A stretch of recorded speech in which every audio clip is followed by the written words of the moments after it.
নমস্কাৰ বন্ধু বান্ধৱীসকল, মোৰ আজি হাঁহৰ 14 নম্বৰটো ভিডিঅ' দিছোঁ। চাওকচোন, মই হাঁহখিনি ইয়াতে চৰি আছে। এতিয়া 7-8টা বাজিছে। এতিয়া ইয়াতে সিহঁতি চৰি আছে। ৰাতি সিহঁতক 9টামানত ভিতৰত ধুনীয়াকৈ ৰেডি কৰি থৈছোঁ। শুকান বস্তা পাৰি থৈছোঁ কেইবাটাও, তাত নি পেলাই সিহঁতক ধুনীয়াকৈ ভিতৰত ৰাখিম। ভিতৰতো মানে অকণমান বেলেগ জেগাত ৰাখিম। একে জেগাতে ৰাখিলে অকণমান প্ৰব্লেম হয়। প্ৰব্লেম মানে সেই অন্য নহয়, সিহঁতৰ চেণ্ট এটা ওলায় যে, সেইটো কাৰণে এই গোন্ধটো ওলাই থাকে কাৰণে সিহঁতক বেলেগ জেগালৈ লৈ যাম। জেগাটো সলাই থাকোঁ, মই ঘনকৈ সলাই থাকোঁ জেগাটো। যিহেতু এতিয়া ৰাতি ভিতৰত ৰাখিম যে, এতিয়া ইয়াত বাহিৰত ৰাখিছোঁ। এতিয়াই সিহঁতক বাহিৰত ৰাখিবলৈ মনেই নাযায় দেখোন। কেতিয়াবা এদিন ৰাখিলেও আকৌ মই ভিতৰত সোমাই থৈ দিওঁগৈ।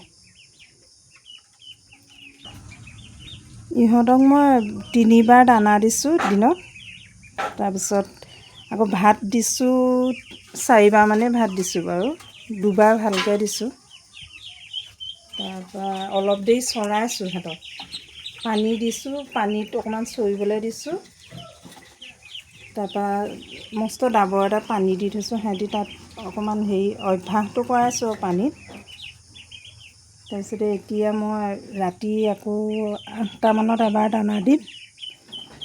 দি পেলাই সিহঁতক মই ভিতৰত সোমাই থ'ম। ভিতৰত যিহেতু মই দানা ছিষ্টেমটো কৰা নাই, বাহিৰতে দানা দিছোঁ, দি ভিতৰত মই থ'মগৈহে। এতিয়া মই সিহঁতক ভিতৰলৈ লৈ যাম। তাৰপিছত আকৌ মই আপোনালোকক ভিতৰত কেনেকৈ ৰাখিছোঁ সেয়া দেখুৱাম। আজি মই বিশেষ কিন্তু পানীত একো দিয়া নাই, আজি চাফা পানীহে দিছোঁ।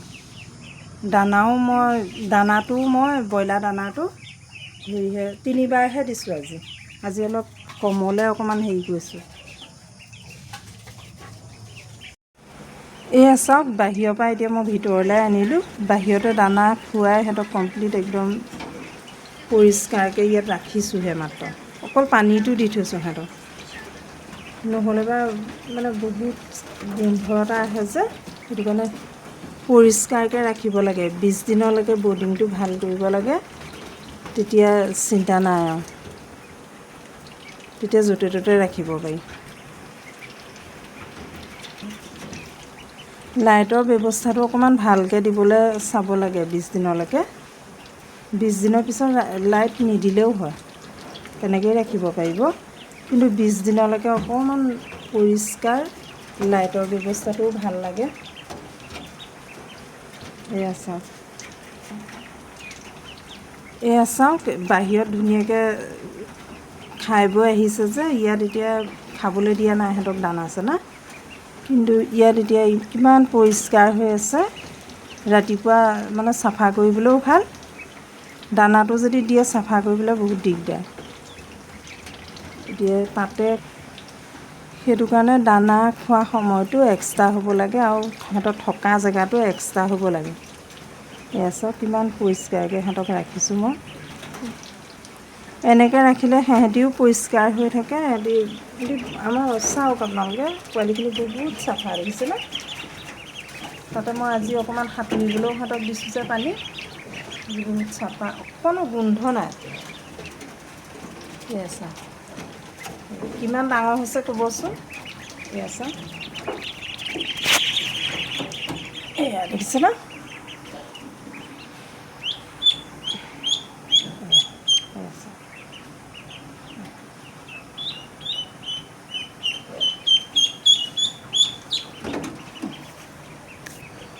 এতিয়া সিহঁতি ধুনীয়াকৈ শুব।